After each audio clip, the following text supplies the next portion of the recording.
നീ ഗർഭം ധരിച്ചൊരു മകനെ പ്രസവിക്കുമെന്ന ദൂത് അമ്മ കേട്ടപ്പോൾ എന്തുമാത്രം പ്രതിസന്ധികളായിരിക്കാം അവിടെ ഉരുണ്ടുകൂടിയത്.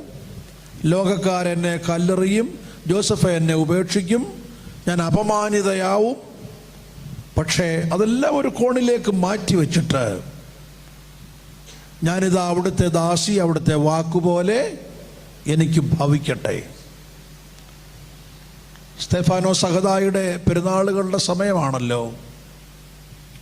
ആത്മനിറവും ജ്ഞാനവും നല്ല സാക്ഷ്യവുമുള്ളവരെ തിരഞ്ഞെടുക്കാൻ സഭ നിർദ്ദേശിച്ചപ്പോൾ അവരുടെ കൂട്ടത്തിൽ തിരഞ്ഞെടുക്കപ്പെട്ട ആളാണ് സ്തെഫാനോസ്. ഒരു നിസ്സാര ജോലിയായി ഏൽപ്പിച്ചത്. സുവിശേഷ പ്രസംഗമോ രോഗശാന്തി വരമോ ഒന്നുമല്ലല്ലോ. വിധവകൾക്ക് ഭക്ഷണം കൊടുക്കുന്നതിൽ ആ മേശമേലുള്ള ശുശ്രൂഷ.